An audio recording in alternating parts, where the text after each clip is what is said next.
అందరికీ నమస్తే. మొత్తానికి welcome to T nine news, welcome to morning news. నేను మీ విష్ణు.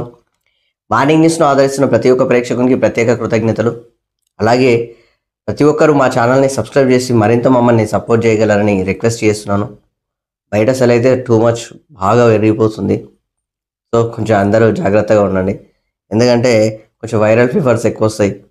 సో చిన్న చిన్న పిల్లలకు, ఈ వృద్ధులకు చాలా ఇబ్బంది జరుగుతుంది. సో అనవసరంగా సర్దులు, జ్వరాలు చాలా ఇబ్బంది ఉంటుంది. సో జాగ్రత్తగా ఉండండి దయచేసి. ఎందుకంటే చిన్న సూచన. సో దాంతోపాటు మార్నింగ్ న్యూస్లోకి వెళ్దాం రండి. వెలుగు దినపత్రిక చూసుకుందాం. వెలుగు దినపత్రికలో ఈరోజు వెలుగు దినపత్రికతో పాటు క్యాలెండర్ కూడా కొంతవరకు రావడం జరిగింది. సో దాన్ని కూడా తీసుకునే ప్రయత్నం చేయండి. దాంతోపాటు సంచిక ఉంది. సో దీనికి సంబంధించింది. దాంతోపాటు వార్తలోకి వెళ్దాం. పేరెంట్స్ ఓకే అంటేనే పిల్లలకు social media account. Data protection rules ముసాయిదా విడుదల చేసిన కేంద్రం రూల్స్ ఉల్లంఘించే కంపెనీలకు 250 కోట్ల దాకా ఫైన్ అవుతుందంట.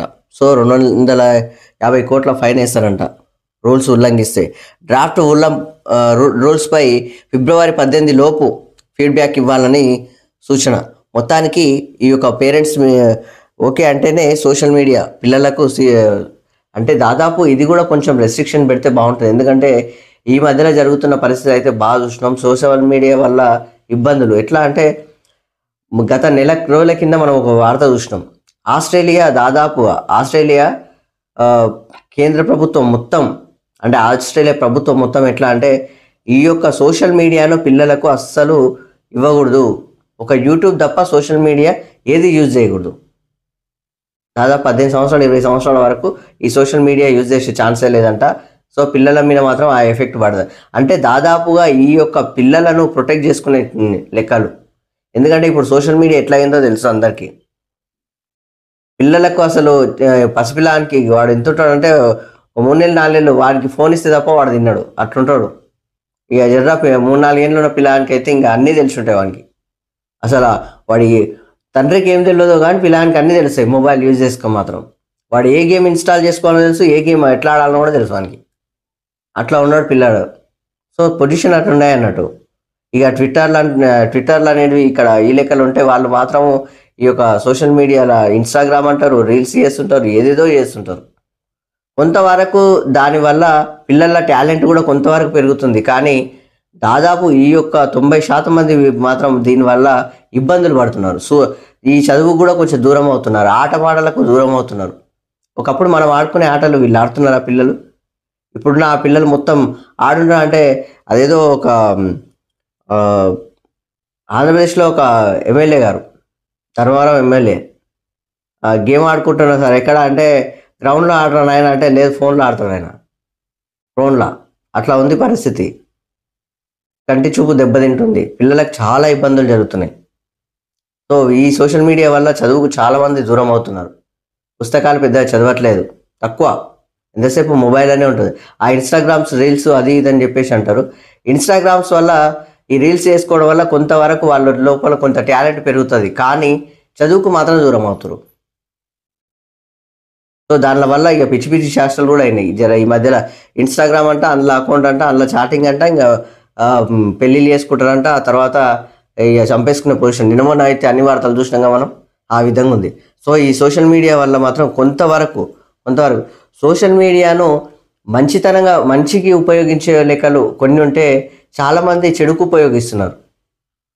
సో అది కొంచెం ఇబ్బందిగా ఉంది. కాబట్టి ఈ యొక్క పిల్లల మీద మాత్రం సోషల్ మీడియా ఎక్కువ పడుతుంది ఆ ఎఫెక్ట్. కాబట్టి కొంతవరకు తల్లిదండ్రులు కొంచెం కరెక్ట్గా ఉండాలి. సో దాంతోపాటు ఈ యొక్క కేంద్రం కూడా దీని మీద కొన్ని చర్యలు తీసుకోబోతుంది. ఈ రూల్స్ ఉల్లంఘిస్తే కంపెనీలకు 250 కోట్ల దాకా ఫైన్ పడుతుంది. సో మంచి ఆలోచన ఇది. సో ఈ విధంగా కేంద్రానికి కొంచెం ఈ విషయంలో మాత్రం చాలా గొప్ప నిర్ణయం ఇది, చాలా మంచి నిర్ణయం. దేశాన్ని కాపాడుకునే లెక్కలు ఇవన్నీ. సో మంచి ఆలోచన. సో ఇది. దాంతోపాటు కులం పేరుతో విషం చిమ్ముతున్నారు. కులం పేరుతో ప్రతిపక్షాలు సమాజంలో విషాన్ని చిమ్ముతున్నాయని ప్రధాని మోదీ అన్నారు. అలాంటి కుట్రలు తిప్పికొట్టి గ్రామీణ వారసత్వం సంస్కృతిని కాపాడుకోవాలని పిలుపునిచ్చారని చెప్పేసి ఇక్కడ వార్త. ఇక్కడ కులం పేరుతోటి ఈ యొక్క రాజకీయాల్లో ఇబ్బందులు జరుగుతున్నాయంట, మొత్తానికి విషం జిమ్ముతున్నారంట, మొత్తానికి ప్రతిపక్షాలు ఏదేదో చేస్తున్నాయని చెప్పేసి ప్రధాని అంటుండు. కానీ ఈ కులం చుట్టే రాజకీయాలు జరుగుతుంటాయి, ఆ విషయం అయితే అందరికి తెలుసు. వాస్తవానికి ఇక్కడ రాహుల్ గాంధీ ఓబీసీని పట్టుకునే వరకల్లా ఈ యొక్క ప్రధాని నరేంద్ర మోడీ ఎస్సీ వర్గీకరణ ఇక ఎస్సీలను పట్టుకున్నాడు. ఎందుకంటే ఈ యొక్క కులమతాలను చిచ్చుపెట్టే లెక్కల కొంతవరకు బీజేపీ పార్టీ ముందరుంటుంది. ఇక్కడనేమో లౌకికత్వ దేశం కాబట్టి అందరికీ ప్రయారిటీ ఇవ్వాలని చెప్పేసి ఇక్కడ విపక్షాలు అంటుంటే, ఇక్కడ కేంద్ర ప్రభుత్వం మాత్రం ఓన్లీ హిందువులు అనే విధంగా లెవెల్లో పోతుంటుంది. సో వీళ్ళకు ప్రయారిటీ ఇవ్వాలి, వీళ్ళకి ఇంపార్టెన్స్ ఇవ్వాలి, వాళ్ళకి ఇంపార్టెన్స్ ఇవ్వాలి. మీకు తెలియని విషయం ఏంటంటే దాదాపుగా ఇక్కడ వీళ్ళకు మనకైతే అన్నీ తెలుసు కదా. ఇప్పుడు ఊర్లలో ఎట్లా ఉంటుందంటే కులాలు పదాలు ఉండవు, పెద్దగా వాయి వరుసలు లేకుండా లెక్క ఉండదు. అందరూ ఒక వరుస పేరుతో పిలుచుకుంటారు. ఈయన రెడ్డి, లేకపోతే ఈయన మాలాయి, లేకపోతే ఈయన మాదిగా, లేకపోతే ఈయన గౌడ, లేకపోతే ఇవన్నీ ఉండవు. ఈయన ముస్లిము, లేకపోతే ఈయన క్రైస్తవుడు, అన్న అంటారు, తమ్ముడు అంటారు, మామ అంటారు. ఈ లెక్కలనే నడుస్తుంది గ్రామాలలో. కులమతాల లెక్కలో ఉండదు. ఈ కులమతాల లెక్కల ముందరికి తీసుకొచ్చి రిజర్వేషన్లు అని చెప్పేసి ఇక్కడ ఎంత చిచ్చు పెడుతున్నారో తెలుసు. కులాల మధ్యలో చిచ్చు పెడుతున్నది రాజకీయాలు, బయట ఏం లేదు. అరే ఈసారి మాకు ఛాన్స్ ఇయ్యండి అని చెప్పేసి మాట్లాడుకుంటారు. ఈసారి మాట్లాడుకొని ఖచ్చితంగా స్థానిక ఎన్నికల్లో అదే రిజర్వేషన్ ప్రకారంగా వెళ్ళే విధంగా ఉంటుంది. కానీ ఈ కులమతాల చిచ్చులు పెట్టేది మాత్రం వీళ్ళే. రాజకీయాలకు వాడుకునే విధంగానే కులమతాలు నడుస్తున్నాయి తప్ప ఊర్లలో గ్రామీణ పరిధిలో మాత్రం కుమ్మరంతో కుండగొన్నారా, లేకపోతే మాదిగంతో చెప్పులు కొట్టించుకోరా, ఈ లెక్కలు అయితే కామన్గా నడుస్తూనే ఉంటాయి కదా. మాదిగులతోటి డప్పులు కొట్టియడం, మాలలు పోయి బొందలు తోవడం, ఇవన్నీ జరగవా? ఇక్కడ జరుగుతాయి, ప్రతి ఊర్లో నడుస్తూనే ఉన్నాయి కదా. ఎందుకంటే ఇవన్నీ వాళ్ళు ఈ కులాలకు అతీతంగా పనిచేసుకుంటారు. ఎందుకంటే మా ఓడు అనే విధంగా కూడా పనిచేసుకున్నారు ఎక్కడ ముందు పోయి. మీ రాజకీయాలకు మాత్రం ఈ కులమతాలు అనేది వీళ్ళు ఈ ఓట్లను చీల్చుకునే విధంగా ఈ లెక్కలు చేస్తున్న పరిస్థితులే. కానీ కులమతాలకు మాత్రము గ్రామీణ పరిధిలో ఛాన్సులు పెద్దగా లేవు. ఎందుకంటే వాళ్ళు ఒక పేర్లు పెట్టుకొని పిలుచుకునే కూడా కాదు, వరుసలు పెట్టుకునే పిలుచుకుంటుంటారు. అది ప్రతి గ్రామంలో జరుగుతుంది. కానీ ఈడ మాత్రం కులమతాల మధ్యలో చిచ్చు పెట్టేది మాత్రము ఓన్లీ రాజకీయాలే. ఆ దానిలో వల్ల మీకేం ఉపయోగం లేదు, నయా పైసా ఉపయోగం లేదు. ఇప్పుడు కులమతాల వల్ల దాదాపు మాలమాదిగలు వేరే వర్క్ చేస్తుంటే వాళ్ళతో ఏం కొనుక్కుంటలేరా, వేరే వాళ్ళతో ఏం తింటలేరా? అవన్నీ ఏమన్నా నడుస్తున్నాయా? షాపులు పెట్టుకొని నడుస్తలేదా? వాళ్ళతో కొనుక్కుంటే వీళ్ళకి ఏమన్నా అవుతుందా? అన్నీ నడుస్తున్నాయి కదా. సామాజిక వర్గ సమీకరణ దృష్ట్యా మీరు రాజకీయాలను వాడుకునే విధంగా చూడాలి. కానీ ఆ వర్గ సమీకరణాల మధ్యలో కూడా మీరు పుల్లలు పెట్టేసి మీరు ఈ కులం ఈ దానికి సపోర్ట్ చేయాలి, ఆ కులం ఆనికి సపోర్ట్ చేయాలి అనే విధంగా లొల్లి పెడతారు. కానీ నిజమైన వ్యక్తి ఎవరు, పర్ఫెక్ట్ వ్యక్తి ఎవరో ఎంచుకునే తరహాలో మాత్రమే ప్రజాప్రతినిధి ఎన్నుకోవాలి. ఆ లెక్కలనే చూడాలి గ్రామీణ పరిధిలో. ఇప్పుడు స్థానిక ఎన్నికలు వస్తున్నాయి, మళ్ళీ ఈ విషం జిమ్ముడు ఇవన్నీ అవసరమా? కావాలంటే మీ యొక్క పార్టీల తరఫున, మీ యొక్క ప్రభుత్వం తరఫున గ్రామాల పరిధిలో, ఈ యొక్క స్థానిక ఎన్నికల పరిధిలో మీరు పని చేస్తే ఖచ్చితంగా మీకు ఓట్లు పడతాయి, మీ పార్టీ క్యాండిడేట్కు ఓట్లు పడతాయి. అంతేగాని దానికోసం కులమతాలను మాత్రం వాడుకోకండి దయచేసి. మీరు డెవలప్మెంట్ చేసినట్టే ఖచ్చితంగా పడతాయి. మీరు ఒకసారి చూడొచ్చు, బీజేపీ పార్టీ స్థానిక ఎన్నికల పరిధిలో లాస్ట్ టైం ఎట్లా జరిగింది, సర్పంచ్లకు నిధులు రిలీజ్ చేస్తే ఆ నిధులను మొత్తం డిజిటల్ కీల ద్వారా బీఆర్ఎస్ పార్టీ వాడుకొని తిన్నది. ఆ నాయకులు ఈ సర్పంచ్లకు ఇవ్వలేదు. ఆ సర్పంచ్లు ఇవ్వకపోగా ఆ సర్పంచ్లకు ఇబ్బంది పడి వాళ్ళు ఎంత కష్టాలు పడ్డారో అందరికీ తెలుసు. మరి ఆ టైంలో ఎందుకు ఆలోచన చేయలేరు? మరి వీళ్ళ యొక్క మేము ఇచ్చిన నిధులు మొత్తం ఇక్కడ సర్పంచ్లకు చేర్తలేవు కదా, గ్రామీణ ప్రాంతాలకు చేర్తలేవు కదా, లబ్ధిదారులకు చేర్తలేవు కదా. మరి ఏంది పరిస్థితి అని చెప్పేసి వాళ్ళ మీద ఎందుకు యాక్షన్ తీసుకోలేదు? అప్పుడు మీరేం ఫ్రీ ఇస్తలేరు కదా. ఈ యొక్క గ్రామీణ ప్రాంతంలో నుంచి కూడా మీకు ట్యాక్సులు వసూలు అవుతున్నాయి. జిఎస్టీ అందరు కడుతున్నారు కదా, 18% పోతలేదా? ప్రతి కంపెనీ పోతుంది కదా. ఏ కంపెనీకి వస్తుంది? ఒక బిస్కెట్ కంపెనీ కాడ నుంచి, ఒక చిన్న చాక్లెట్ కంపెనీ కాడ నుంచి ప్రతి దాని మీద కూడా జిఎస్టీ పడుతుంది కదా. అవన్నీ ప్రజల మీద పడట్లేదా? ప్రజలు కట్టట్లేదా? మరి మీరు తీసుకునే ఈ యొక్క జిఎస్టీల రూపంలో ట్యాక్సులు తీసుకుంటే మరి అవి ఎక్కడి నుంచి వస్తున్నాయి? మరి మా నిధులు మాకు ఇవ్వడానికి మీకెందుకు ఇబ్బంది? Every person is a tax payer కదా. రాజకీయాలకు మీరు కులమతాలు వాడుకుంటా ఈ యొక్క డెవలప్మెంట్ దృష్ట్యా మాత్రం పక్కన పెడుతున్నారు. మీరు ఎదుగుతున్నారు రాజకీయాలల్లో, ప్రజల పాత్ర అక్కడనే ఉన్నారు. వాళ్ళ పైసలు, ప్రజల పైసలు తీసుకొని మీరు పెద్దగా అవుతున్నారు. మళ్ళీ ఏదో సహాయం చేస్తున్నాం అని అంటారు. ఆ సహాయం అనే పదం ఎక్కడ ఉంది? అక్కడ మా పైసలు మాకు ఇయ్యడానికి మీరు సహాయం అని పేరు పెట్టుకుంటారు ఒకటి.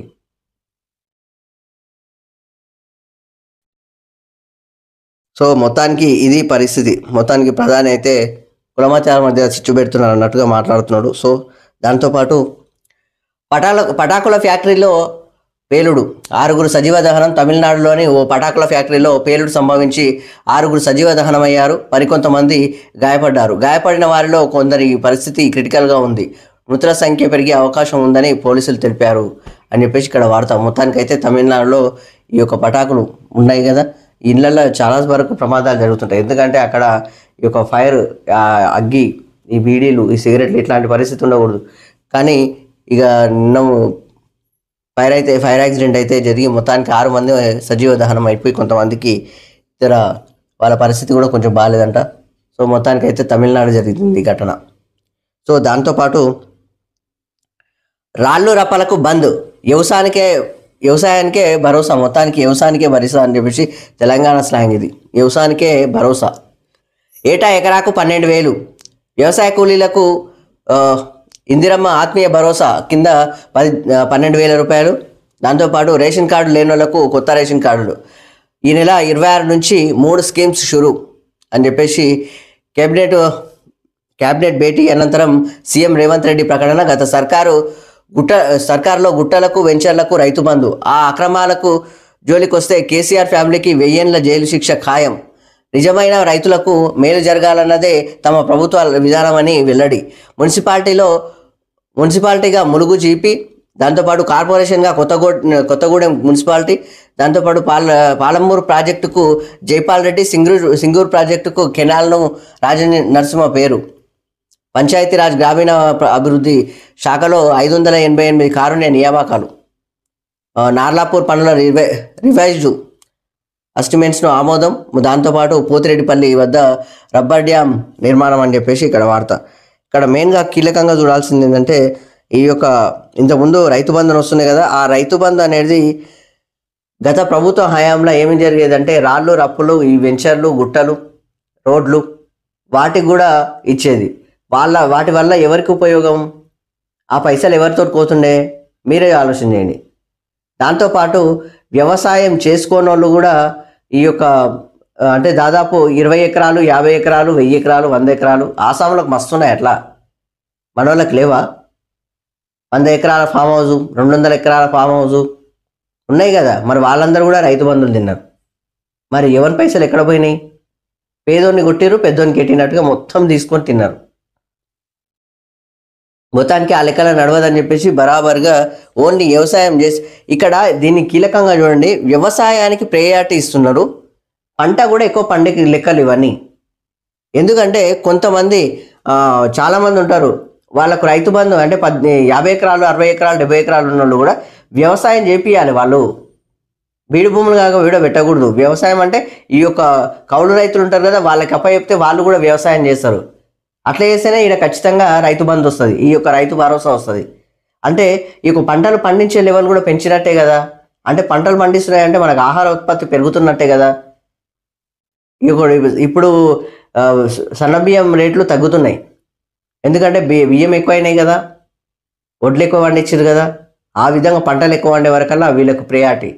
మనకే కొంచెం రేట్లు తగ్గుతున్నాయి కదా, మంచిదే కదా ఆలోచన. ఇక్కడ వ్యవసాయానికి రైతు భరోసా ఇస్తున్నానంటే ఎంత మంచి ఆలోచన చూడండి. రైతులకు కదా మంచి జరగాల్సింది, ఆ విధంగానే చూడాలి ఖచ్చితంగా. ఎందుకంటే ఈ యొక్క వెంచర్లకు ఇస్తే రియల్ ఎస్టేట్కు ఎందుకు ఇవ్వాలి? రియల్ ఎస్టేట్ అంటే ఆ వెంచర్లు కదా. ఈ యొక్క పెట్రోల్ బంక్లకు ఎందుకు ఇవ్వాలి రైతు భరోసాలు, రైతు బంధువులు? ఆడ వ్యవసాయం జరుగుతలేదు కదా. ఈ యొక్క ఫంక్షన్ హాల్స్ ఉంటాయి, దానిలో కడతారు. ఫామ్ హౌస్లు ఉంటాయి, దానిలో కడతారు. మొత్తానికైతే రైతు భరోసా ఆ విధంగా రోడ్లకు వేస్తారు. శ్రీశైలం రోడ్డు కూడా రైతు భరోసా వచ్చింది, అది మనం చూడలేదా? ఆ విధంగా ఈ రైతు బంధువులకు మాత్రం చెక్ పెట్టే తరహాలా ఈ ప్రభుత్వం ఉంది. వ్యవసాయ కూలీలకు, వ్యవసాయానికి, ఈ యొక్క రైతులకు మాత్రమే మంచి జరిగే తరహాలు ఇవన్నీ. సో దీనికి మనమే ఇంపార్టెన్స్ ఇవ్వాలి, లేకపోతే ఆసాములు పెద్దగా అవుతారు.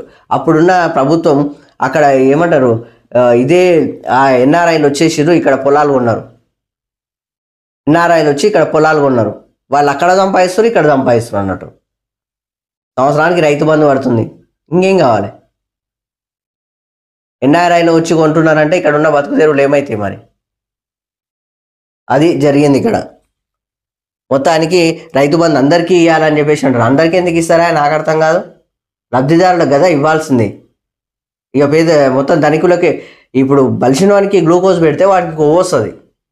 బలహీనంగా ఉన్నవానికి ఒక రోగికి గ్లూకోజ్ పెట్టిననుకో ఆటోమేటిక్గా వాడికి కూడా యాక్టివేట్ అవుతాడు, వానికి ఆరోగ్యం మంచిగా అవుతుంది, వాడు పోయి పని చేస్తాడు, వాడిని 4 రూపాయలు సంపాదిస్తాడు, ప్రతిదీ కొనుక్కొని తింటాడు, వాని వల్ల ప్రభుత్వానికి ఆదాయం వస్తుంది, వాళ్ళ పిల్లలకు మంచి జరుగుతుంది. ఇది కదా జరగాల్సింది. ఎంతసేపు బలిషన్కి పెడతామంటే కాదు కదా. ఆ మాత్రం క్లారిటీ లేనట్టుంది. కానీ ఇక్కడ ఈ యొక్క ప్రభుత్వం తీసుకున్న నిర్ణయం చాలా మంచిది. కానీ దాంతోపాటు ఇక ఇందిరమ్మ ఆత్మీయ భరోసా కింద 12,000 వ్యవసాయ కూలీలకు ఇస్తున్నారు. అది డిసెంబర్లోనే ఇస్తున్నారు, ఇంతవరకు లేదు. మళ్ళీ 26 తారీఖు పెట్టారు. ఈ 26 తారీఖు పెట్టిన విషయం ఏంటంటే నెక్స్ట్ ఒక 10 నెల రోజులనే, ఈ నెల రోజుల్లోనే స్థానిక ఎన్నికలు ఉన్నాయి. ఫిబ్రవరిలో స్థానిక ఎన్నికలు ఉన్నాయి కదా. ఆ స్థానిక ఎన్నికలకు ఇవన్నీ ఇచ్చినట్టుగా మనం చూపించాలి ముందే, ఎందుకంటే ప్రజలు మర్చిపోకూడదు అని చెప్పేసి కూడా ఈ యొక్క ప్రభుత్వం ఈ లెక్కలు తీసుకున్నట్టు కూడా చెప్పొచ్చు మనం. 2 రకాలుగా ఇక్కడ దాదాపుగా రేషన్ కార్డు లేని వాళ్ళకు కొత్త రేషన్ కార్డు అని చెప్పేసి అన్నారు. పోయిన సంవత్సరం 7 తారీఖు జనవరి 7 తారీఖు దాదాపుగా ఈ యొక్క రైతులకు సంబంధించినవి అన్నీ తెలుసు మనకు. ఇందిరమ్మ పథకాలని చెప్పేసి మొత్తం అది తీసుకున్నారు కదా. రేషన్ కార్డు లేని వాళ్ళకి రేషన్ కార్డులు ఇస్తాం, ఎవరెవరికి ఏ స్కీమ్ రావాలనో చూడండి అని చెప్పేసి ఓ పెద్దగా 6 గ్యారెంటీల లెక్కలో ఒక ఫామ్లెట్ ఇచ్చేసి మొత్తం రాసుకున్నారు కదా. ఒక్క ఫామ్లెట్, ఒక్క కాగితము, ఒక్క అప్లికేషన్ ఫామే దాదాపు 50 రూపాయలు పెట్టి జనాలు కొనుక్కున్నారు. అవి అమ్మకూడదు అని చెప్పేసి కూడా ప్రభుత్వం అన్నది. పోయిన సంవత్సరం నుంచి ఈ సంవత్సరం, అంటే సంవత్సరం టైం వేస్ట్ అయిపోయింది ఆల్రెడీ రేషన్ కార్డులు ఇవ్వడానికి. వాళ్ళు 10 సంవత్సరాలు మింగిరి, ఇప్పుడేమో ఈ సంవత్సరం మళ్ళా ఆ లెక్కలు ఉంది చూడండి. మొత్తానికి అయితే రేషన్ కార్డులు మాత్రం సంవత్సరం టైం వేస్ట్ చేసింది కాంగ్రెస్ ప్రభుత్వం. ఇది పరిస్థితి. కానీ రైతు భరోసా మాత్రం ఖచ్చితంగా ఓన్లీ రైతులకి ఇవ్వాలన్నది మాత్రం చాలా మంచి నిర్ణయం. మొత్తానికి ఏటా ఎకరానికి 15,000 ఇస్తున్నారు, కానీ ఖచ్చితంగా ఇక్కడ 12,000. ఎందుకంటే ఆర్థికంగా మనము ఇబ్బందుల్లో ఉన్నాం కాబట్టి. ఇక్కడ విపక్షాలు కూడా దీని మీద గట్టిగా అరుచుకుంటున్నారు. ఎందుకంటే 15,000 ఇస్తారని చెప్పేసి 12,000 ఎట్లా ఇస్తారు అని అంటే, ప్రభుత్వానికి ఇక్కడ రాష్ట్రం మీద అప్పు ఎంత ఉందో మనకు తెలుసు. 7,11,000 కోట్ల అప్పు ఉంది. 7,11,000 కోట్ల అప్పు. మరి 7,11,000 కోట్ల అప్పు ఉంటే ఆ అప్పుని ఎవడు కట్టాలి? మళ్ళీ అప్పు తీసుకొస్తే ప్రజల మీదనే పడుతుంది కదా. ప్రజల మీద ఒత్తిడి పడితే మళ్ళీ ఇబ్బంది అవుతుంది కదా. మరి ఆ మాత్రం క్లారిటీ లేదా? కాబట్టి కొంత తక్కువైనా అని సరి చేస్తున్నారు ప్రభుత్వం. ఇంట్లో కూడా మనం ఆలోచన చేయొచ్చు 2 రకాలుగా. ఎందుకంటే అప్పు చేసినా పర్లేదు, మా పైసలు మాకేస్తే చాలు అని అంటే, ఒక్కొక్క కుటుంబం మీద 7 లక్షల అప్పు ఉంది. ఇప్పుడు ఒక్కొక్క కుటుంబం మీద, ఒక్కొక్క మనిషి మీద 1,70,000 అప్పు ఉంది. మరి అవి కూడా మనం కట్టాలి కదా. మనం కట్టాలి తప్ప వేరే ఆప్షన్ లేదు కదా. ట్యాక్స్ల రూపంలో మన మీదనే వేస్తారు కదా. నూనె, నిత్యావసరాలు మొత్తం పెంచేస్తారు, మన మీద తీసుకొచ్చి కడతాం. మనకు సంసారం కూడా వెళ్ళదు. ప్రతి ఒక్కరు నిత్య కూలీనే కదా. ఏదో జాబ్ ఉందని చెప్పేసి అంటాడు. జాబ్ ఉన్నవానికి ఎంత ఉంటుందో తెలుసా? 30,000, 40,000, 50,000 జీతం ఉంటుంది. మన 30-40,000 జీతంలో ఇప్పుడు అతను ఎదుగుదలకు, తర్వాత ఈ సంసారం గడవడానికి సగం అయిపోతే మళ్ళీ ఏం నడుస్తుంది అలా? పిల్లలకి ఏమి ఇస్తారు రేపు పొద్దుగాల? ఇల్లేం కట్టుకుంటారు? ప్రతిదీ ఆలోచన చేసే లెక్కలు లేదు. ఈ ప్రభుత్వం మాకేం అప్పు లేదు, మాకు మాత్రం ఒప్పుకున్నంత ఇవ్వాల్సిందంటే నీ మీదే బటన్ వేస్తారు. మళ్ళా దాదాపుగా 18,500 కోట్ల రూపాయలు దాదాపుగా ఈ యొక్క ఎవ్రీ మంత్ మనకు వచ్చే పైసల్లా 6,500 కోట్లు దాదాపుగా మొత్తం తీసుకొని పోయి ఈ యొక్క పాత ఈ అప్పు ఉంది కదా, 7,11,000 అప్పు. ఆ అప్పుకు ఆల్రెడీ డబ్బులు కడుతున్నారు, ఈఎంఐలు కడుతున్నారు, ఇంట్రెస్ట్లు కడుతున్నారు. వాళ్ళు అవి కట్టుకుంటూ కూడా ఇవన్నీ ప్రభుత్వాన్ని నడిపించాలంటే కష్టమవుతుంది. ఇప్పుడు ఆయన 7 లక్షల కోట్ల అప్పు చేసిండు, నేను ఇంకో 10 లక్షలు వేస్తా అంటే అక్కడ ఆంధ్రప్రదేశ్ పరిస్థితి అవుతుంది. ఆడ ఎంత తెలుసా? 11 లక్షల కోట్ల అప్పు ఉంది ఆడ. ప్రజల మీద పడుతుంది ఇబ్బందులు మొత్తం. అప్పు ఉందంటే ఎవడన్నా అప్పిస్తాడా? నీ మీద నీకు అప్పు ఉందంటే నేను ఎవడన్నా దేక్తాడా? పెద్ద ఈ అప్పుల పాలైంటాడు ఆయన అని చెప్పేసి రాష్ట్రాన్ని కూడా పెద్ద ఇయ్యారు. మళ్ళీ కేంద్రం నుంచి నిధులు కూడా పెద్దగా తీసుకురారు. కాబట్టి ఖచ్చితంగా మనము దీనికి ఇంపార్టెన్స్ ఇవ్వాలి. రైతులకు మాత్రం మంచి జరిగే తరహాల మనం ప్రభుత్వానికి సపోర్ట్ చేయడం కూడా చాలా కీలకం, చాలా అవసరం. ఎందుకంటే 10 రూపాయలు తక్కువైనా సరే కానీ నీ మీద బటన్ పడకుండా చూస్తుంది ప్రభుత్వం. కాబట్టి నిజం ఏంటో తెలుసుకుంటే బాగుంటుంది. ఎంతసేపు మాకు వాళ్ళు ఒప్పుకున్నారు నా పైసలు నాకు రావాలంటే మాత్రం కాదు కథ. ఎందుకంటే నీ మీదనే వేస్తాను, మళ్ళీ అవి ఏమైనా ఫ్రీగా వస్తాయా? సో దాంతోపాటు రాష్ట్రంపై పోలవరం ఎఫెక్ట్ ఎంత అని చెప్పేసి ఇక్కడ క్వశ్చన్ మార్క్ తోటి ఉంది. సో ఈడికే నీళ్ళని మాత్రం మన తెలంగాణ నీళ్ళు మాత్రం ఎత్తుకపోతురు. ఐఐటి హైదరాబాద్తో స్టడీ చేయించాలి అని నెల రోజుల్లో రిపోర్ట్ వచ్చేలా చూడాలని చెప్పేసి సీఎం రేవంత్ రెడ్డి ఆదేశాలు చేస్తున్నాడు. సో దానికి సంబంధించిన వార్త. దాంతోపాటు వాదనలు తీర్పులు తెలుగులో ఉండాలి, కోర్టుల్లో మాతృభాష అమలు యోచనలో కేంద్రం అని చెప్పేసి కిషన్ రెడ్డి అంటున్నాడు. మంచి వార్త ఇది. మన భాషను మనమే విస్మరిస్తున్నాం.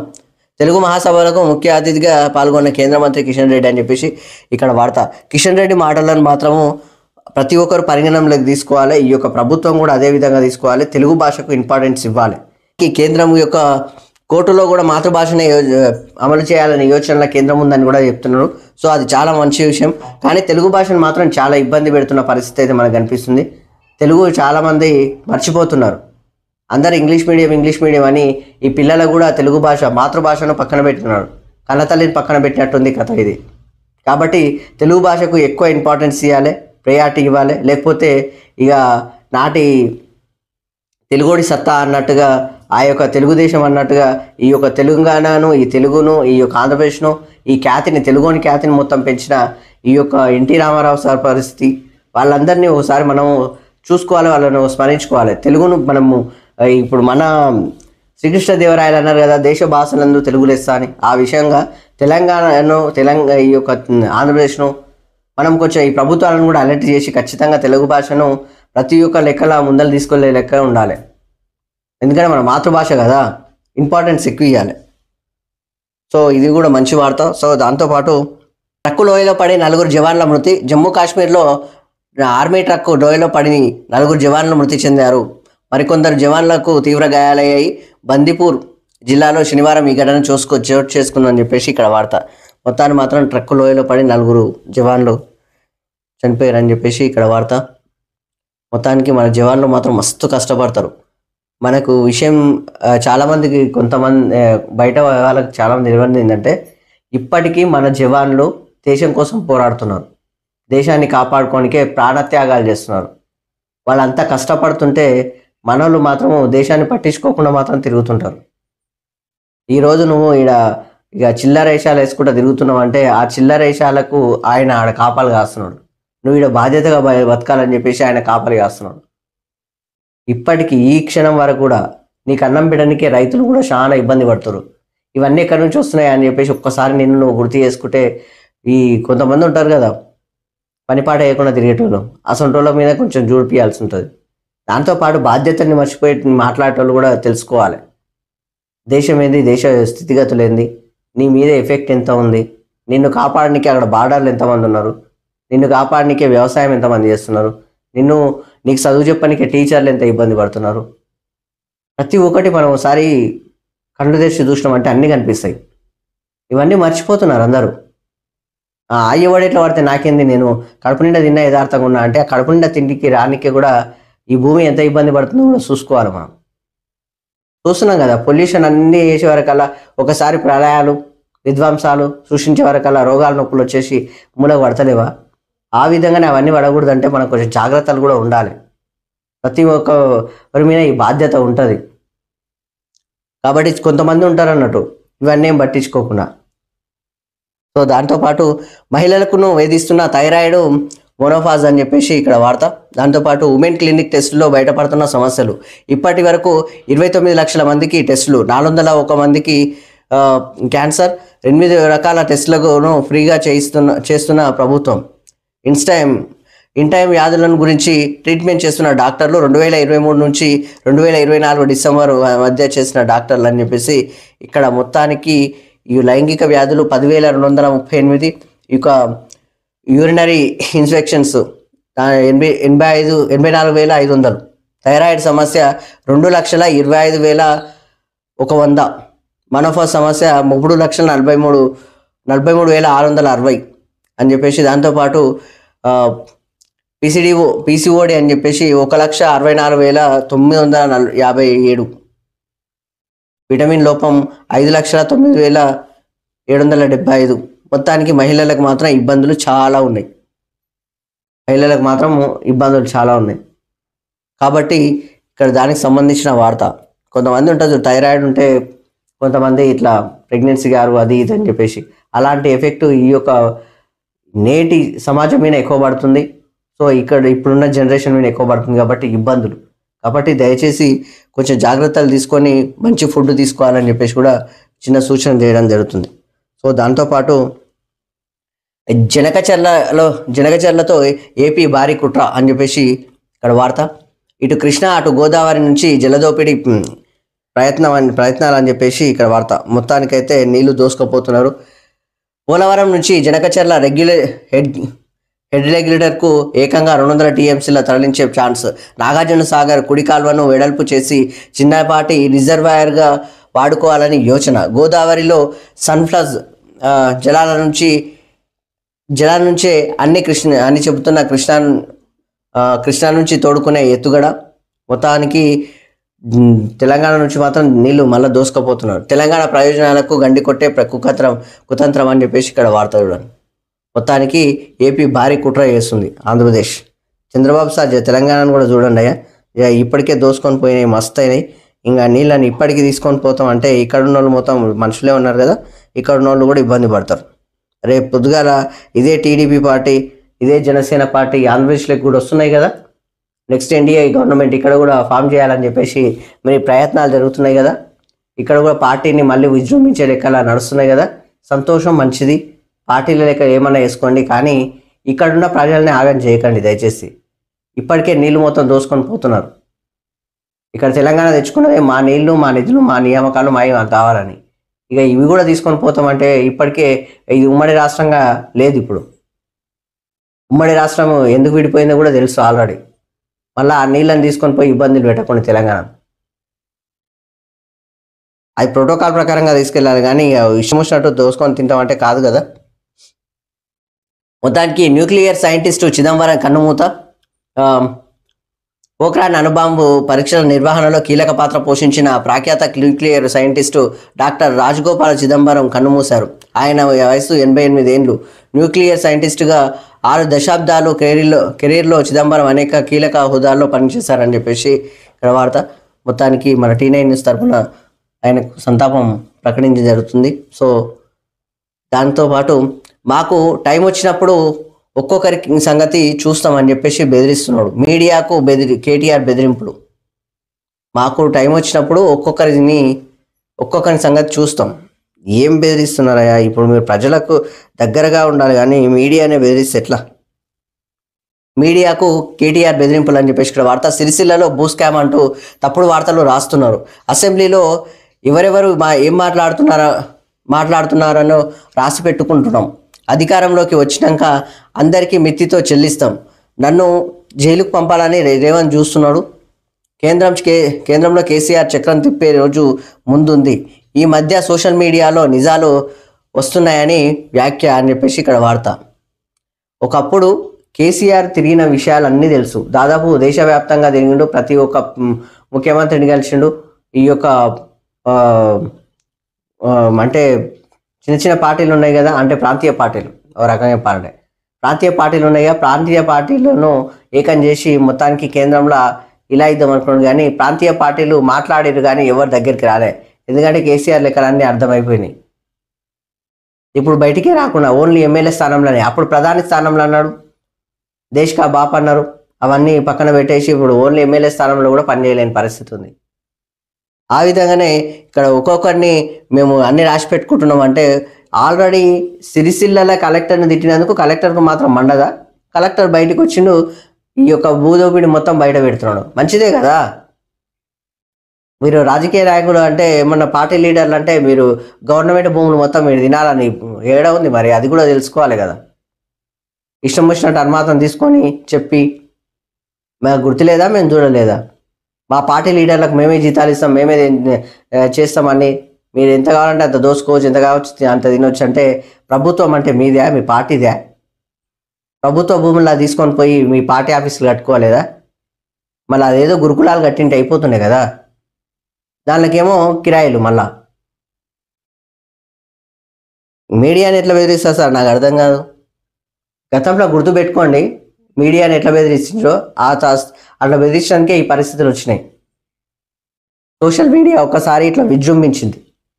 సోషల్ మీడియా వల్లనే మీరు ఇక్కడ ఉన్నారు. ఇప్పుడు కూడా సోషల్ మీడియా ద్వారా ఈ యొక్క అన్యాయాలను చూపించినట్టుగా, అరాచకాలను చూపించినట్టుగా, లేకపోతే ఇబ్బందులు చూపించినట్టుగా, కానీ అవి కాదు, నిజం చూపియండి. మీరు ప్రజల ఉండండి, తిరగండి, ఖచ్చితంగా మీకు మళ్ళీ ఇంపార్టెన్స్ వస్తుంది. మీరు ఏం చేస్తున్నారు అసలు? ఆ కేటీఆర్ నిజం చెప్పాలంటే బీఆర్ఎస్ వర్కింగ్ ప్రెసిడెంట్గా కేసీఆర్నో లేకపోతే కల్వకుంట్ల కవితనో లేకపోతే హరీష్ రావుకో వీళ్ళ చేతులకు ఇవ్వండి దయచేసి. పార్టీ మొత్తం ఇబ్బందులు పడ్డది చూడండి ఆయనకు పగ్గాలు ఇచ్చినాక. సంగారెడ్డిలో 6 డిగ్రీలు, రాష్ట్రంలో మరింత పడిపోయిన రాత్రి టెంపరేచర్లు. 5 జిల్లాలు 6 డిగ్రీల నుంచి 7 డిగ్రీల మధ్య రికార్డు. మరికొన్ని రోజుల్లో ఇదే పరిస్థితి అని చెప్పేసి వాతావరణ శాఖ చెప్తుంది. సో మొత్తానికైతే చలి మాత్రం చూపిస్తుంది. సో దానికి సంబంధించిన వార్త. 8 కులాల పేర్లలో మార్పులు. ఆయా కుల సంఘాలకు విజ్ఞప్తి మేరకు బీసీ కమిషన్ నోటిఫికేషన్. ఈ నెల 18 వరకు అభ్యంతరాలు తెలిపేందుకు గడువు.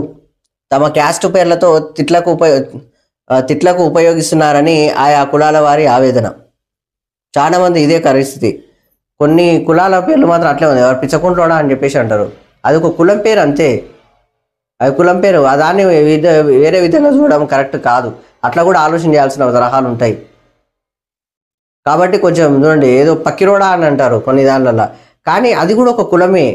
కాబట్టి వాళ్ళను గౌరవించాల్సింది పోయి తిట్టడం లెక్కలా మాట్లాడుతుంటారు. కాబట్టి మనం ఇంపార్టెన్స్ ఎవరికి ఇవ్వాలంటే ఈ యొక్క తిట్ల పేర్ల మీద లెక్కలు కూడా ఉండకూడదు. అవి ఆ లెక్కలు వచ్చేసినాయి అంతే. అప్పుడు అవి కులాలు కాబట్టి వాళ్ళకు గౌరవం మాత్రమే ఇవ్వాలి. సో మొత్తానికి 8 కులాల పేర్లతో మార్పులు ఇస్తున్నారు. సో దానికి సంబంధించిన వార్త. సో మొత్తానికి ఇది వెలుగు దినపత్రిక. ఆంధ్రజ్యోతి దినపత్రిక చూసుకుందాం. ఆంధ్రజ్యోతి దినపత్రికలో బ్లాక్ నిరోధానికి టికెట్ల ధరల పెంపు, నిర్మాతలకే కాదు వీటితో ప్రభుత్వానికి 18% జీఎస్టీ రూపంలో ఆదాయం అని చెప్పేసి, మెగా కుటుంబానికి అహంకారం లేదు. రాజమహేంద్రిలో గేమ్ చేంజర్ ఈవెంట్లో AP deputy CM Pawan Kalyan అని ఇక్కడ వార్త. సో మొత్తానికి పవన్ కళ్యాణ్ గారు నిన్న మాట్లాడిన విధి విధానాలు కొన్ని కొంచెం డిఫరెంట్గా ఉన్నాయి అన్నట్టు. అందరినీ అరుచుకున్నట్టు, అందరినీ కొంచెం ఆలోచన చేసేటట్లుగా మాట్లాడే విధి విధానాలు ఉన్నాయి అన్నట్టు. నిన్న ఈ యొక్క చిరంజీవి గారు కావచ్చు, దాంతోపాటు ఇక్కడ అందరినీ దాదాపు నాటి ఎన్టీ రామారావు గారు, ఏఎన్ఆర్ గారు, కృష్ణరాజు గారు, దాంతోపాటు ఇక్కడ కృష్ణ గారు, అప్పుడున్న కీలక నేతలు, కీలక మనుషులు, గొప్పవాళ్ళు, నాయకులు, నటీనటులు వాళ్ళందరినీ ఆల్చుకొని కూడా ఎంత ఎదిగినా కానీ ఒదిగే ఉన్నారు అనే విధంగా అల్లు అర్జున్కి చెంపపెట్టు మాటలు వేసినట్టు కూడా కనిపించినాయి నిన్న. సో ఆ విధంగానే దాంతోపాటు ఈ యొక్క టికెట్ల రేట్లు పెంచడం వల్ల అంటే ఈ యొక్క జిఎస్టీ రూపంలో ప్రభుత్వానికి కూడా ఆదాయం వస్తుంది. అది కూడా ఆలోచన చేయాలి, ఒకటే కోణంలో చూడకూడదు. మీరు టికెట్ల రేట్లు పెంచి ప్రజల మీద ఎఫెక్ట్ పెడుతున్నారంటే ప్రభుత్వానికి ఆదాయం వస్తుంది. దాంతోపాటు ఈ యొక్క బ్లాక్ టికెట్లు, ఇంతకుముందు బ్లాక్ టికెట్లు అమ్మేది కదా, 100, 500, 1000 రూపాయలు, 2000 అని ఆ లెక్కలు కాకుండా ప్రభుత్వానికి వచ్చేటట్టు చేసిరు అది. కాబట్టి అది కూడా ఒకసారి గుర్తు చేసిండు పవన్ కళ్యాణ్ ఆ విధంగా గట్టిగానే అరుచుకున్నాడు. సో దానికి సంబంధించిన వార్త. దాంతోపాటు రైతు భరోసా 12,000 అని చెప్పేసి, ఎకరానికి సీజన్కు 6,000 చొప్పున చెల్లింపు, సాగు యోగ్యమైన భూములన్నింటికీ వర్తింపు, భూమి లేని రైతు కుటుంబాలకు ఏటా 12,000 ఇందిరమ్మ ఆత్మీయ భరోసా పథకం. దాంతోపాటు రేషన్ కార్డులు లేని వారికి నూతన కార్డులు 3,000 ఈ నెల 3 పథకాలు అని చెప్పేసి ఈ నెల 26 నుంచి అమల్లోకి. వ్యవసాయ యోగ్యం కానీ భూమికి భరోసా ఇవ్వం అని చెప్పేసి, గతంలో ధరణి వల్ల కొన్ని భూములకు అందింది, అంటే ఆ గుట్టలకు, ఆ యొక్క వెంచర్లకు అన్నట్టుగా. రెవెన్యూ సిబ్బంది గ్రామాల వారీగా వివరాల సేకరణ, క్యాబినెట్ భేటీలో నిర్ణయాలు వెల్లడించిన సీఎం రేవంత్ రెడ్డి. గతంలోకి వెళ్తే కేసీఆర్ కుటుంబానికి 1000 ఏళ్ల జైలు శిక్ష తప్ప అంటూ విమర్శ అని చెప్పేసి ఇక్కడ వార్త. అప్పట్లాగా మాత్రము ఈ యొక్క రైతు భరోసా ఇవ్వకూడదు అని చెప్పేసి మంచి ఆలోచన లెక్కలు తీసుకున్నారు. సో దానికి సంబంధించిన వార్త. ఈ యొక్క దరఖాస్తు లేకుండానే భరోసా, సాగు చేసిన పంటలపై సర్వే కూడా ఉండదు. 1.38 కోట్ల ఎకరాలకు 8,300 కోట్ల అవసరం. రాష్ట్రంలో 10 నుంచి 12 లక్షల మంది రైతు కూలీలు అని చెప్పేసి, దాంతోపాటు ఉపాధి కార్డుతో వారికి సాయం, మంత్రి మండలిలో చర్చ అని చెప్పేసి ఇక్కడ వార్త. సో దానికి సంబంధించింది ఉపాధి కార్డులు ఉన్నాయి కదా, దాంతో ఈ యొక్క రైతు కూలీ లెక్క వాళ్ళకు 12,000 సాయం చేస్తుండ్రు. సాయం అనే పదం మాత్రం ఉండకూడదు, ఎందుకంటే అవి మా పైసలు మాకు ఇస్తున్నారు. సాయం అనేట్లు ఎక్కడ ఉండకండి. ప్రభుత్వం అంటే ప్రజలే, మీరు జస్ట్ ప్రజాప్రతినిధులు మాత్రమే. సాయం ఏందో. సో మొత్తానికి ఆ విధంగా ఈ రైతు భరోసా ఇవ్వడం జరుగుతుంది. మంచి వార్త ఇది కూడా, ఎందుకంటే 2 కోణాల్లో ఆలోచన చేయాలి. తక్కువ ఇస్తున్నాడు అంటే నేను మీద బటన్ పడకుండా చూస్తున్నాడు, అది కూడా చూడాలి. సో దాంతోపాటు నిపుణులతో చర్చించాకే కేసీఆర్పై చర్యలు. లోకో నివేదికను ఏజెంట్ పంపాలని కేబినెట్ నిర్ణయం అని చెప్పేసి ఇక్కడ వార్త. దాంతోపాటు పాలమూరు రంగారెడ్డికి జైపాల్ రెడ్డి పేరు, సింగూరు కాలువకు శిలారపు రాజనరసింహ పేరు అని చెప్పేసి 558 కార్య నియామకాలు అని చెప్పేసి మంత్రివర్గం ఆమోదం చేస్తుంది. సో దానికి సంబంధించిన వార్త. దాంతోపాటు పోలవరం ముంపుపై IITHలో అధ్యయనం, నెలలో సమగ్ర నివేదిక సిద్ధం చేయాలని చెప్పేసి గోదావరి జనకచర్ల అనుసంధానంపై అభ్యంతరాలు APCS దృష్టికి తీసుకెళ్లాలి. కేంద్ర జలశక్తి శాఖకు ఫిర్యాదు చేయాలని అధికారులకు సీఎం రేవంత్ రెడ్డి ఆదేశాలు చేస్తున్నాడు. సో దానికి సంబంధించిన వార్త. ఆల్రెడీ CS కు చెప్పాలి, అక్కడ సీఎంకు కూడా చెప్పాలి, మన నీళ్లు తీసుకుపోవద్దు అని చెప్పేసి. కార్పొరేట్కు ధీటుగా ప్రభుత్వ పాఠశాలలు, PRTU డైరీ ఆవిష్కరణలో ముఖ్యమంత్రి అని చెప్పేసి ఇక్కడ వార్త. సో ఆ విధంగా ప్రభుత్వ పాఠశాలను కూడా డెవలప్ చేయాలి, అక్కడ విద్యార్థుల సంఖ్య పెంచాలి. ప్రభుత్వ పాఠశాలలో ఈ యొక్క ఫుడ్ పాయిజన్ అలాంటివి జరగకుండా కూడా చూడాలని కూడా మేము రిక్వెస్ట్ చేస్తున్నాం. సో దాంతోపాటు కాంగ్రెస్ సర్కార్ రైతులను దగా చేసింది. భరోసాను రైతు గుండె కోతగా మార్చారు. ఎకరాకు 15,000 ఇస్తామని హామీ ఇచ్చి ఇప్పుడు 12,000 అంటున్నారు అని చెప్పేసి, రైతులు క్షమించారని చెప్పేసి హరీష్ రావు అంటున్నాడు. మీలాగా ఇక రైతులు క్షమించారని చెప్పేసి అనుకుంటా రైతుల కడుపు కొట్టి తినే లెక్కలు కూడా చేయలేదు పెద్దగా. ఆ విషయం కూడా మీరు ఆలోచన చేస్తే బాగుంటుంది. ఎందుకంటే ఇప్పుడు రైతులకు ఈ పంట పండించే భరోసాతో పాటు వాళ్ళకు కూడా ఈ యొక్క విత్తనాల మీద ఎక్కువ పేమెంట్స్ వచ్చేటట్టు కూడా చేస్తున్నారు. ఆలోచన విధానం అనేది బాగుంది. ఇప్పుడు అప్పులు చేస్తే ప్రజల మీద ఎఫెక్ట్ పడుతుంది, ప్రజల మీద ఒత్తిడి పడుతుంది. అప్పు చేయకుండా ఏమైనా వేయాలి అని అప్పు చేసి పప్పు కూడా అన్నట్టు చేస్తే కూడా కాదు కదా. ఎందుకంటే అప్పు చేయకుండా చేస్తేనే బాగుంటుంది. జీవితంలో అప్పు మాత్రం అస్సలు చేయకూడదు. ఒకటే ఒక మాట చెప్తున్నాను, నేనైతే నా యొక్క టీనేజ్ వీక్షకులందరికీ నేను ఒక్క రిక్వెస్ట్ ఒకటి ఏం చేస్తున్నా అంటే, జీవితంలో అప్పు ఒక్కటి చేయకుండా చాలు, మీరు హ్యాపీగా ఉంటారు. అప్పు చేయకుంటే మాత్రం హ్యాపీ పక్కా ఉంటారు. చూడండి, మీరు హ్యాపీగా ఉన్నారంటే అప్పు చేయకూడదు. అప్పు చేసి హ్యాపీగా ఉన్నారనుకోండి, అది నీ యొక్క ప్రాణానికి ఇబ్బంది. ఎంత ఇబ్బంది అంటే ప్రెషర్ ఉంటుంది అన్నట్టు. వద్దురా నాయన, అప్పుల జోలికి మాత్రం పోకుండా దయచేసి నేను రిక్వెస్ట్ చేస్తున్నాను మిమ్మల్ని. ఎకరానికి 12,000 దుర్మార్గం అని చెప్పేసి కేంద్ర మంత్రి బండి సంజయ్ విమర్శ చేస్తున్నాడు. సో దానికి సంబంధించింది. మీరు రైతులను మాత్రం ఎప్పటిలా చూస్తున్నారో, మొన్న రైతు ఎరువులకు మాత్రం లెక్క ఏమంటారు తగ్గించినట్టు చేసిరుగా, అక్కడ రైతులను మాత్రం ఇబ్బంది పెట్టి వాళ్ళను మాత్రం కేంద్రం ముట్టడిస్తుంటే పంజాబ్ రైతులను ఎంత ఇబ్బంది పెడతారో కూడా చూడాలి. ఎన్నిసార్లు ఆ రైతులు కేంద్రాన్ని ముట్టడించేవాటి, వాళ్ళ మీద కాల్పులు జరుపుతారు. ఏపీ మంత్రి గారి మంత్రాంగం అని చెప్పేసి వారంలో 3 రోజులు హైదరాబాద్లోనే ఆయన తొలిసారి మంత్రి కీలక శాఖ స్టార్ హోటల్స్ స్టార్ హోటల్లో మకాం, అక్కడే సెటిల్మెంట్లు, రోజంతా పంచాయతీలు పరిష్కారాలు. మిగిలిన 2 రోజులు జోరుగా గానా బజానా. తెలంగాణ భూ వ్యవహారాల్లోనూ జోక్యం. మంత్రి తీరుపై తెలంగాణ సర్కార్ గట్టి నిఘా పోతుందంటూ ఏపీ ముఖ్యమంత్రి చంద్రబాబుకు సమాచారం అని చెప్పేసి, మొత్తానికి ఆ మంత్రి ఎవరో, ఆ మంత్రి పేరు కూడా రాస్తే కూడా బాగుంటుంది. మరో వార్త చూసుకున్నాం. తెలుగు మీడియంపై అపోహలు, ఉద్యోగాలు రావన్నది అబద్ధం. మెడిసిన్ ఇంజనీరింగ్ విద్యాబోధన తెలుగులో జరగాలి. తెలంగాణ ఏపీలో పరిపాలన భాషగా తెలంగాణ అమలు చేయాలని చెప్పేసి తెలుగు భాషను మాతృభాష కాబట్టి చెప్తున్నారు. దాంతోపాటు తెలుగు సమైక్య మహాసభల్లో కేంద్ర మంత్రి కిషన్ రెడ్డి అని చెప్పేసి ఇక్కడ వార్త. మొత్తానికి కిషన్ రెడ్డి వ్యాఖ్యలు మాత్రం ఒకసారి పరిగణనలో తీసుకోవాలి ఖచ్చితంగా, ఎందుకంటే తెలుగు భాషను చాలామంది మర్చిపోతున్నారు కాబట్టి మరోసారి చెప్తున్నాం. దాంతోపాటు కేంద్రంలో చక్రం తిప్పుతాం, చంద్రబాబు నితీష్ల మనకు ఒక రోజు వస్తుంది, చిన్న పొరపాట్లతో అసెంబ్లీ ఎన్నికల్లో ఓడిపోయాం, ఫార్ములా కేసులో విచారానికి వెళ్తా అని చెప్పేసి బీఆర్ఎస్ శ్రేణుల్లో కేటీఆర్ అని చెప్పేసి మొత్తం బీఆర్ఎస్ శ్రేణులతో కేసీఆర్ అంటున్నాడు కానీ ఈ యొక్క తప్పు తెలుసుకోలేకపోతున్నారు, ఆ తప్పును సవరించుకునే పరిస్థితి తీసుకొస్తలేరు. ఈ యొక్క కార్యకర్తల్ని చూడండి అబ్బా, బీఆర్ఎస్ పార్టీ కార్యకర్తల్ని చూడండి, వాళ్ళను ఒక్కసారి కళ్ళెత్తి చూస్తే మీకు మీ విలువలు వస్తాయి. వాళ్ళని పట్టించుకోకుండా ఉన్నారు కాబట్టి మీ పరిస్థితి అట్లయినాయి. ఓన్లీ బీఆర్ఎస్ కార్యకర్తలను చూడండి, ఇంకేం చేయాల్సిన అవసరం లేదు. మీరు వర్కింగ్ ప్రెసిడెంట్గా ఉన్నారు కదా, బీఆర్ఎస్ కార్యకర్తలను ఒక్కసారి తలెత్తి చూడండి, వాళ్ళకి ఇంపార్టెన్స్ ఇవ్వండి, అవసరానికి ఉపయోగించుకోకండి దయచేసి. ఈరోజు కాంగ్రెస్ పార్టీ అధికారంలోకి రావడానికి కారణం 10 ఏళ్ళు కష్టపడ్డ కార్యకర్తలు. అదేవిధంగా బీఆర్ఎస్ పార్టీ కూడా అంతకు మించి కష్టపడుతున్నారు బీఆర్ఎస్ కార్యకర్తలు. సో వాళ్ళకు ఇంపార్టెన్స్ ఇవ్వండి, వాళ్ళు ఖచ్చితంగా మిమ్మల్ని అధికారంలో కూర్చోబెడతారు, ఎందుకంటే వాళ్ళు క్షేత్రస్థాయిలో పనిచేస్తారు కాబట్టి మీకు వాళ్ళకు మాత్రం ఇంపార్టెన్స్ ఇవ్వండి, నిజమేంటో మీకు తెలుస్తుంది. ఆ తప్పేందో తెలుసుకునే ప్రయత్నం మాత్రం మీరు చేస్తలేరు. సో దాంతోపాటు పాఠకుల గమనిక, మొత్తానికి ఆంధ్రజ్యోతి క్యాలెండర్ వచ్చింది సో ఈరోజు. సో దానికి సంబంధించి ఇది ఆంధ్రజ్యోతి దినపత్రిక, ఇది మార్నింగ్ న్యూస్. ఈరోజు ప్రధాన వార్తలు ఇలా ఉన్నాయి. సో దాంతోపాటు చూస్తూనే ఉండండి T9 న్యూస్. నేను Vishnu. Thank you very much.